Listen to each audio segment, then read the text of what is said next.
아, 주를 위해서 사역을 하다가 감옥에 갇힌 바울 사도가 에베소 교회를 향해서 쓴 편지가 에베소서라고 말씀을 드렸습니다.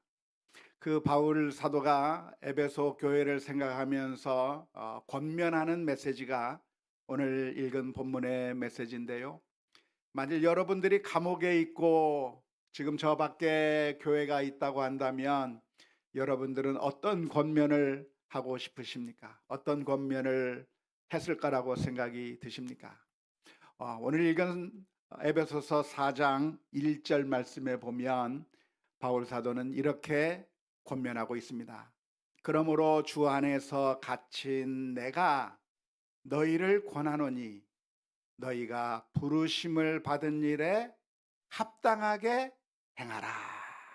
그렇게 권면하였습니다. 어떤 권면인가요? 아주 당연한 권면이라고 할 수가 있겠는데요. 너희가 부르심을 받았는데 그 부르심에 합당한 삶을 살아라. 그렇게 권면하고 있는 것이죠. 학생이라고 하면 어떤 모습을 가져야 합니까? 학생다워야 하는 것이죠. 선생님은 어떤 모습을 가져야 합니까? 선생님이 해야 되는 거죠. 경찰이면 어떻게 되어야 됩니까? 경찰다워야 하는 것이죠. 사람이라면 사람다워야 할 것입니다. 이와 마찬가지로 크리스찬은 어떤 삶을 살아야 하는가? 크리스찬다워야 한다. 하나님께서 우리를 불러주신 그 부르심에 합당하게 행해야 한다 하는 것이 오늘 바울 사도가 에베소 교인들을 향해서 권면하고 있는 내용이라 하겠습니다. 바울 사도가 왜 이렇게 권면하는 걸까요? 왜 부르심에 합당한 삶을 살라고 권면하고 있는 것일까요? 그것은 이름은 크리스찬인데 크리스찬답지 않은 모습을 보일 때가 종종 있기 때문에 그렇습니다. 예수님을 믿는 사람이라고 하는데, 나는 하나님의 자녀라고 하는데 하나님의 자녀답지 않는 것처럼 보이는 거예요. 크리스찬이라고 하는데 크리스찬답지 않는 모습이 보이는 겁니다. 그게 누구의 문제예요? 바로 우리들의 문제인 것이죠. 정말 하나님을 믿는 사람처럼 그렇게 행동했으면 좋겠는데, 우리가 하나님을 닮기보다도 사탄의 모습을 닮은 것처럼 행동하는 경우가 종종 있는 것이고요. 지금 에베소 교회의 성도들을 향해서 바울 사도가 정말 권면해 주고 싶은 그 권면의 말씀이 무엇이냐면, 너희가 예수 그리스도를 믿음으로 말미암아 하나님의 천국 백성이 되지 않았느냐, 하나님의 자녀가 되지 않았느냐, 그렇다고 한다면 하나님의 자녀답게 살아라. 그렇게 권면하고 있는 것이라 하겠습니다. 여기서 질문이 하나 생기는 것이죠. 그러면 과연 크리스찬다운 것이 무엇을 의미하는 걸까요? 하나님의 자녀라고 하는 것이 어떤 모습을 가져야 하나님의 자녀다운 모습이라고 할 수 있는 것일까요?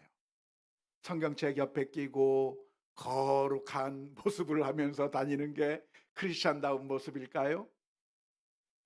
그 이야기를 오늘 에베소서 4장 2절과 3절에서 설명해 주고 있습니다.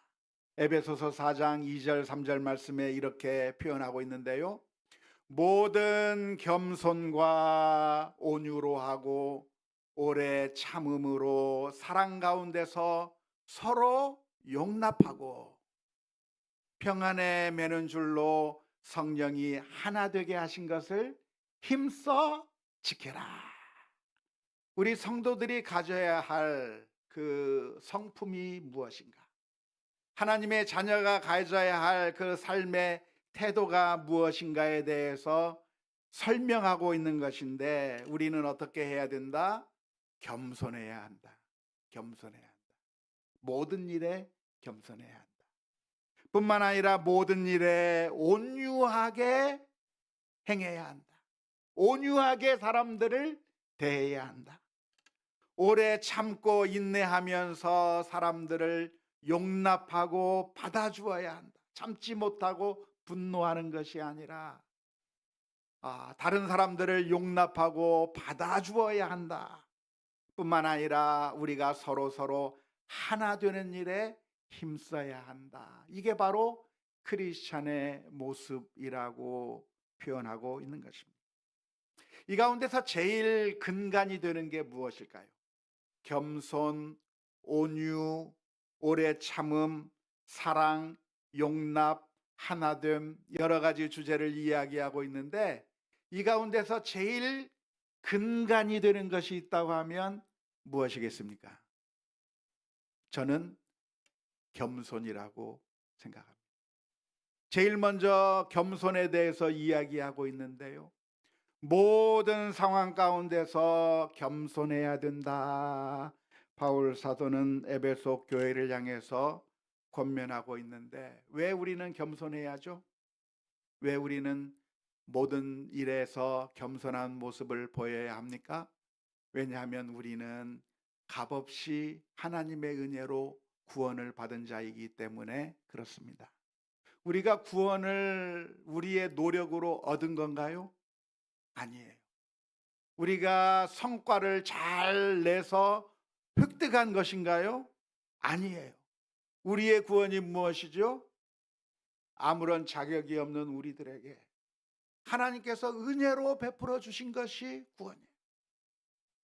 우리가 마땅히 저주를 받아서 지옥불에 떨어져야 마땅한 인생들인데, 하나님께서 우리를 불쌍히 여기셔서 구원해 주시는, 선물로 주신 그 놀라운 은혜를 우리가 입은 사람들이기 때문에 자랑할 수 있습니까? 교만할 수 있습니까? 불가능한 것이죠. 우리는 겸손해야 될 줄로 믿습니다. 겸손이 가장 중요한 것이죠. 그래서 우리는 항상 내가 어떻게 구원받았는가를 늘 생각해야 됩니다.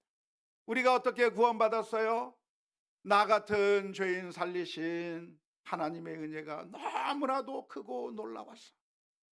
그냥 내버려 두면 망할 인생인데 하나님께서 나와 같은 죄인도 구원해 주셨다. 이 사실을 늘 마음속에 생각하면서 겸손한 마음으로 살아가는 것이 당연할 줄로 믿습니다. 여러분은 겸손하십니까? 교만하십니까? 혹시 교만하신 분 한번 손 들어보실래요? 겸손하신 분 손 들어보시겠습니다. 겸손하다고 손 들면 교만한 거죠. 내가 겸손한지 교만한지를 어떻게 알 수 있을까요? 내가 과연 겸손한 사람인가 교만한 사람인가를 어떻게 진단할 수 있을까요? 그것은 마음속의 그 상태를 말하는 것인데, 사실은 우리가 겸손한가 아닌가를 판단하기 위해서는 우리의 반응이 무엇인가로 판단해 볼 수가 있습니다. 예를 들어서 모든 상황 가운데서 모든 일을 만날 때마다 우리들의 마음 가운데 분노가 일어나거나 우리들의 마음 가운데 불평하는 마음이 생긴다고 한다면 그 사람은 교만한 사람입니다. 그런데 겸손한 사람은 어떤 반응이 나올까요? 감사가 나오는 거예요. 그래서 우리들의 모습을 우리가 스스로 진단해 볼 필요가 있습니다. 과연 내 삶에 감사가 넘쳐나는가? 사람들에게 감사하고 하나님께 감사하고 늘 감사하는 마음으로 기쁨으로 살아가고 있는가? 아니면 내 마음 가운데 불만이 가득 차 있어서 불평하고 분노하면서 살아갔는가? 어느 쪽이십니까? 만일 우리들의 마음 가운데 분노가 가득하다고 한다면 그 사람은 교만한 사람이라고 할 수가 있습니다. 왜 분노가 나오나요? 왜 불평이 나오나요? 그것은 왜 나에게 이럴 수가 있어? 내가 누군데? 내가 이런 대접을 받을 필요가 없는 것인데 나한테 이렇게 대접하다니 하면서 분노가 솟아오르는 것이죠. 나 자신에 대한 자만심이 있으면 불평이 나오게 되는 것이죠. 하지만 내가 아무것도 아니다. 나는 멸망할 사람이요, 나는 아무것도 아닌 사람인데, 그런 마음을 가지고 있는 사람은 불평이 나오는 것이 아니라 모든 일을 보면서 감사의 마음이 나오는 거죠. 너무나도 감사하면서 찬양하고 영광 올려드리는 삶을 살게 되는 것입니다. 따라서 우리의 마음이 겸손한가 교만한가를 확인할 수 있는 영적인 리트머스 시험지가 있다고 한다면, 우리가 과연 불평과 분노 가운데 살아가고 있는가, 아니면 겸손의 마음이 감사로 표현되는가로 우리의 마음을 확인할 수가 있을 것입니다. 성경에 보면 다윗 왕이 등장하는데요, 다윗 왕은 피난길에 아주 자신을 괴롭게 하는 한 사람을 만나게 되었습니다. 그게 누굽니까? 시므이죠.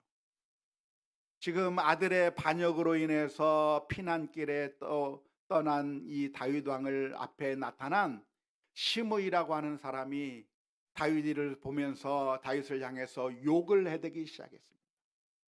저주하기 시작했습니다. 흙먼지를 날리며 돌을 던지며 다윗을 비난하기 시작했습니다. 그 모습을 본 다윗의 신하들은 화가 났습니다. 아니, 우리 다윗 왕에게 저럴 수 있느냐? 어떻게 감히 저럴 수 있느냐 하면서 당장 저놈을 죽여야 된다고 했어요. 왜? 다윗이 그런 대접을 받을 사람이 아니라고 생각했기 때문이죠.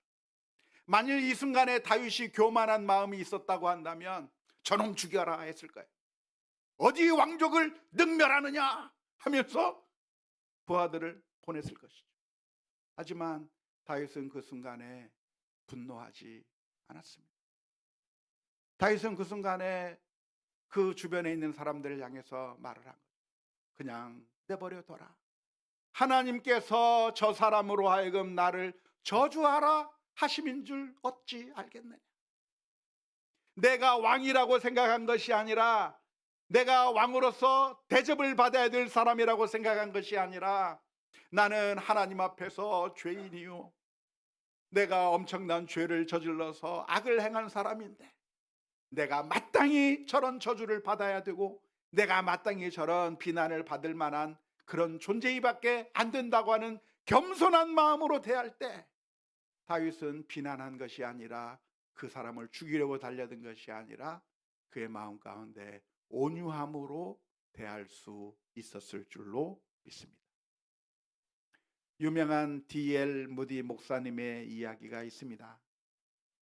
잘 아는 미국의 예전에 활동했던 부흥사 목사님이었는데요, 미국 전역을 다니면서 세계를 다니면서 복음을 전하던 아주 유명한 부흥사 목사님 D.L. 무디 목사님이었는데, 어느 날 그 무디 목사님에 대한 비난의 그 말들이 돌아다니기 시작했습니다. 어떤 사람이 무디 목사님에 대해서 비난하는 그런 편지를 써가지고 그것이 사람들 앞에 널리 퍼지게 되었는데, D.L. 목사님이 이렇게 나쁜 사람이다, 아주 못된 사람이다 하면서 목사님을 아주 근거 없이 비난하는 소리가 온 마을에 막 퍼지기 시작했습니다. 그것을 들은 목사님의 그 같은 동역자들이 D.L. 목사님을 찾아와서 이야기했어요. 목사님 큰일 났습니다. 지금 어떤 사람이 가짜 뉴스를 퍼뜨리고 있는데 그 사람이 목사님을 무고하게 이렇게 막 비난하고 있습니다. 큰일 났습니다. 이것을 막지 아니하면, 이거 어떻게 해결하지 않으면 목사님이 사역하는데 아주 큰 지장이 생겼습니다. 이거 어떻게 해결해야 됩니다. 어떻게 하면 좋겠습니까? 와서 이야기를 했을 때 D.L. 무디 목사님이 했던 대답이 아주 유명한데요, 목사님이 뭐라고 대답했냐면, 그 사람들이 나를 모르고 하는 소리네. 그 사람들이 나를 몰라도 한참 모르네. 그래요.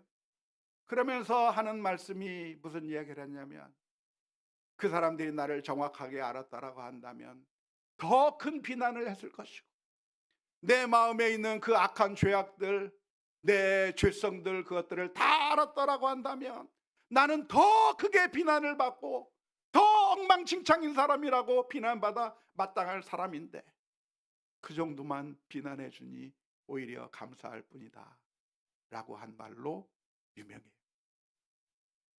크리스천은 누군가? 하나님 앞에서 겸손한 사람이라고 하는 것을 기억해야 합니다. 오늘 우리들의 삶 가운데서 어떤 반응이 나타나고 있습니까?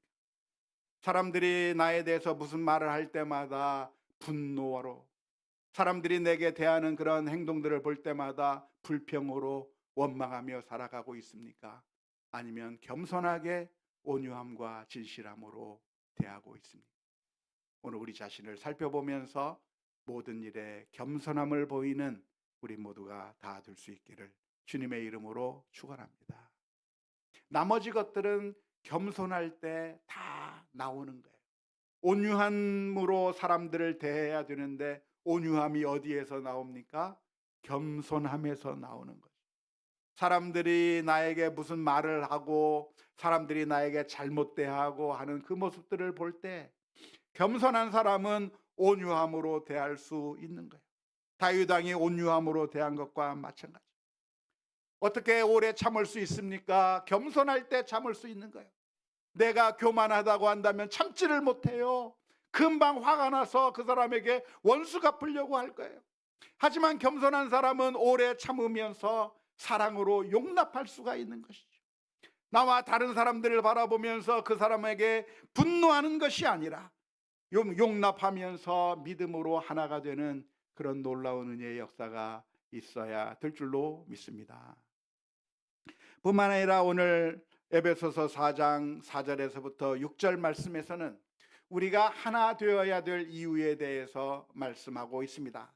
몸이 하나요 성령도 한 분이시니 이와 같이 너희가 부르심의 한 소망 안에서 부르심을 받았느니라. 주도 한 분이시요 믿음도 하나요 세례도 하나요. 하나님도 한 분이시니 곧 만유의 아버지시라.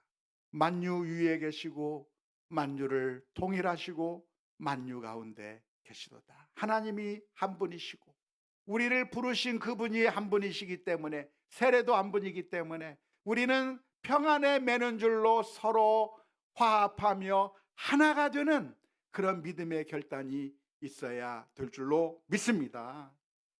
오늘날에 수많은 사람들이 교회를 구성하고 있는데요, 당시 에베소 교회에는 정말 많은 사람들이, 다양한 사람들이 에베소 교회를 구성했었을 것이라고 생각이 됩니다. 주인이 있었는가 하면 주인 밑에서 일하고 있는 노예들도 같은 교회에서 같이 신앙생활을 했어야 했을 것이고, 이방인들과 유대인들이 함께 모여서 신앙생활을 해야 했으니까 그 교회 구성원들의 모습이 다 달랐고 모두가 다 천차만별이었습니다. 하지만 그런 차이점에도 불구하고 하나가 되어야 되는데, 왜냐하면 그 많은 사람들을 교회로 묶어주신, 한 믿음으로 믿어주신 하나님이 한 분이시기 때문에 그런 것이고, 우리가 하나가 될 때 같이 영적으로 성장하고 하나가 될 때 영적인 싸움에서 승리해 나갈 수가 있습니다. 하지만 사탄은 우리를 어떻게 합니까? 자꾸만 분열시키는 것이죠. 싸우게 만드는 것이죠. 따라서 우리가 정말 하나님의 자녀들이라고 한다면 분열하는 게 맞습니까? 하나 되는 게 맞습니까? 하나 되는 게 맞아요. 하나 되는 게.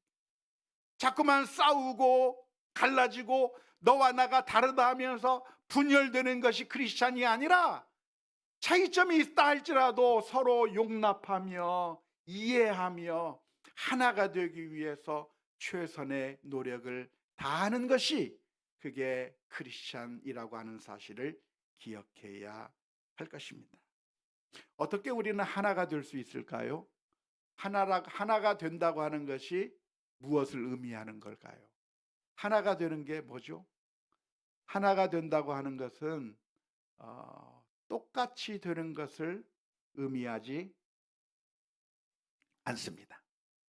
우리가 종종 오해하는 것이 무엇이냐면, 우리가 하나 돼야 된다고 하는 미명하에 모두가 다 똑같아지기를 원하는 그런 마음들이 있어요. 그런데 똑같아지는 것으로는 하나 될 수가 없습니다. 물론 특송할 때 똑같은 옷 입으면 좋죠. 우리가 무엇인가를 할 때 단체로 뭐 하면 좋죠. 하지만 하나 되면 어떻게 가능한가? 똑같아져서 가능한 것이 아니라 서로 다르다고 하는 것을 인정할 때 하나가 되는 것이죠. 그래서 우리가 하나됨이 무엇인가? 하나됨은 서로가 다르다고 하는 것을 인정하고 용납하는 것입니다. 만일 우리들 가운데 하나가 되어야 된다고 하면서 똑같아지는 것을 추구하고 획일화를 추구한다고 한다면 그건 잘못된 방향으로 가는 겁니다. 만일 획일화를 추구한다고 하면 어떻게 될까요? 그 획일화에 어울리지 못하는 사람은 배제가 돼버리고 마는 거죠. 떨어져 나가고 마는 겁니다. 예를 들어서 식당을 가는데 자 우리 모두 통일 하면서 짜장만 먹자 그러면 어떻게 됩니까? 짜장 안 좋아하는 사람은 못 가는 거예요. 짬뽕 좋아하는 사람도 짜장 먹으라고 하면 먹기는 하겠지만 해피하지가 않은 거예요. 어떻게 하나 될 수 있어요? 먹고 싶은 거 마음대로 먹는 게 하나 되는 거예요. 짜장 먹을 사람은 짜장 먹고 짬뽕 먹을 사람은 짬뽕 먹고 아 너는 짜장 먹는구나. 나는 짬뽕 먹을게. 서로 다름을 인정하면서 너와 내가 다르다고 하는 것을 서로 인정하고 용납할 때 같이 한 자리에서 먹는 거예요. 만일 우리가 너는 왜 짬뽕 먹어? 나는 짜장 먹어야 되는데 하면서 갈라치기를 하면 어떻게 됩니까? 짬뽕 먹는 사람들은 다 쫓아내고 짜장 먹는 사람들끼리만 모이게 됩니다. 그러면 하나 되지 못하는 것이죠. 성경에서 말하는 하나됨이라고 하는 것은 무엇인가? 서로 다름을 서로 인정하는 것입니다. 남편과 아내가 어떻게 하나가 될 수 있습니까? 남편에게 다 맞추는 것이 하나 되는 게 아니에요. 아내에게 다 맞추는 것이 하나 되는 것이 아니라 아내는 아내의 장점이 있다고 하는 것을 인정하고 남편은 남편의 장점을 인정하고 서로가 다르다고 하는 것을 인정하면서 서로 용납해 줄 때 하나가 되는 것이고, 교회에서 어떻게 하나가 될 수 있습니까? 서로 생각하는 게 달라요. 행동하는 게 달라요. 사상이 달라요. 정치적인 관점이 달라요. 하지만 서로 다른 관점을 가진 사람들이 함께 모여서 함께 신앙생활을 해 나가는 것이 그게 하나 되는 것이지. 우리는 민주당 지지파만 모인다. 우리는 야당편만 모인다 하면 하나 되는 게 아니라 서로 다름을 인정하고 나는 이것을 생각하지만 당신은 다르게 생각할 수 있구나. 서로 다른 것을 인정하면서 모여야 하나됨이라고 할 수가 있는 것이죠. 그래서 무엇인가 우리는 하나됨을 추구하는 것이 크리스찬이라고 할 수가 있겠는데 어떻게 하나가 됨을 추구할 수 있습니까? 그것은 서로가 장점이 있는 것, 잘하는 것이 있는 반면에 못하는 것이 있다고 하는 사실을 서로 인정해야 하는 거예요. 내가 잘하게 된다고 한다면, 내가 무엇인가를 잘하면 나보다 못하는 사람, 그것을 못하는 사람들을 바라볼 때 우리는 무시하고 경멸하기가 쉽습니다. 하지만 그렇게 되면 하나가 될 수가 없는 거예요. 내가 잘하지만 못하는 사람들을 보면서 저 사람은 왜 못할까? 왜 이런 것도 못하지?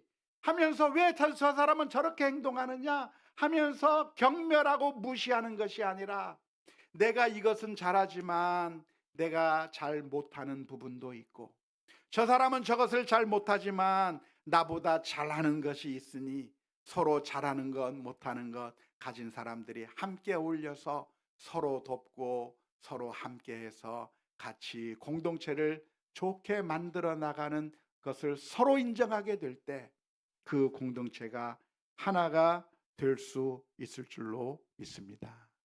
우리는 어떤 마음을 가져야 합니까?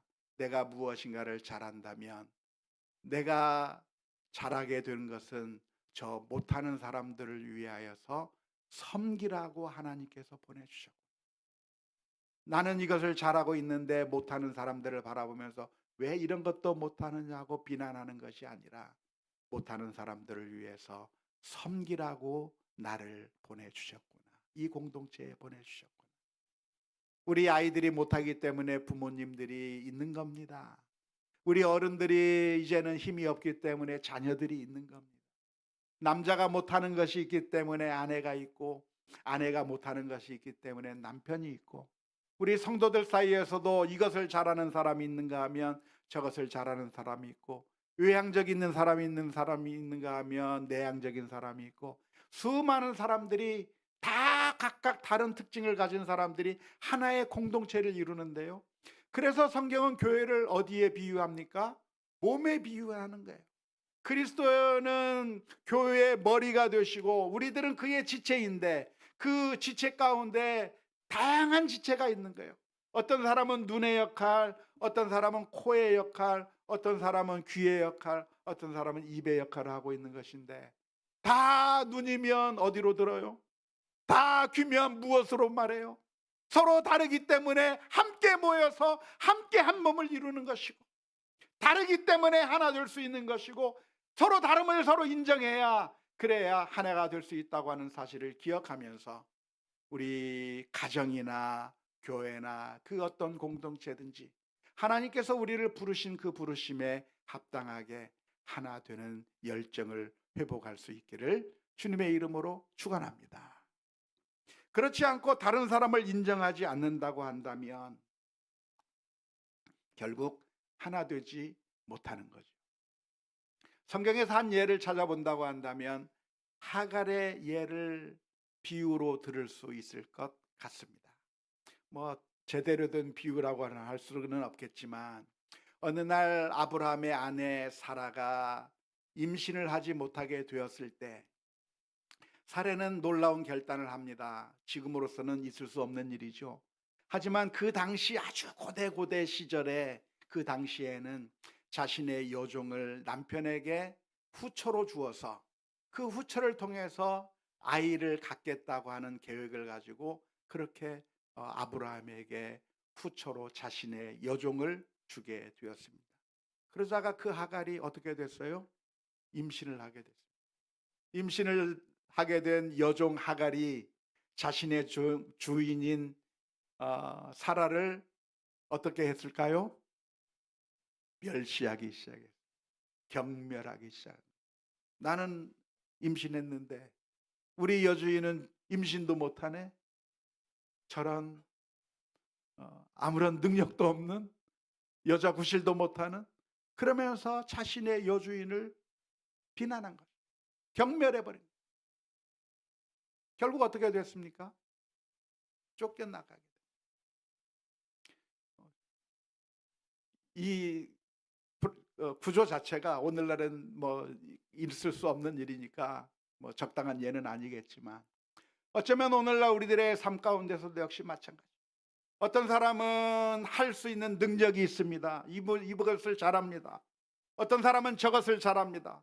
그런데 그 잘할 수 있는 사람이 있다고 한다면 그 잘하는 것을 가지고 다른 사람을 무시하고 경멸하는 것이 바른 태도가 아니라, 내가 할 수 있는 것이 있다고 한다면 다른 사람들을 섬기고 봉사하라고 주신 은혜라고 생각하며 겸손함으로 낮아지고 봉사하며 믿음의 능력을 나타내는 우리 모두가 다 되어야 될 줄로 믿습니다. 왜 우리는 서로 용납하면서 살아야 합니까? 그것은 바로 우리 주님께서 우리들을 용납하셨기 때문입니다. 우리를 있는 그대로 판단하신다고 한다면 우리는 영원한 심판을 받고 죽을 수밖에 없는 죄인들입니다. 하지만 우리 주님께서 우리를 바라보시면서 아무것도 못하는 죄인들이라고 하면서 우리를 심판해버리고 끝난 것이 아니라 사랑으로 우리를 용납해 주셨기 때문에, 우리가 그 부르심을 받은 하나님의 자녀들이라고 한다면 교만한 마음에 분노하고 멸시하고 불평하며 사는 것이 아니라 하나님께서 내게 주신 은혜를 생각하며 감사함으로 믿음으로 살아가는 우리 모두가 다 될 수 있기를 주님의 이름으로 축원합니다. 우리 함께 같이 찬양했으면 좋겠습니다.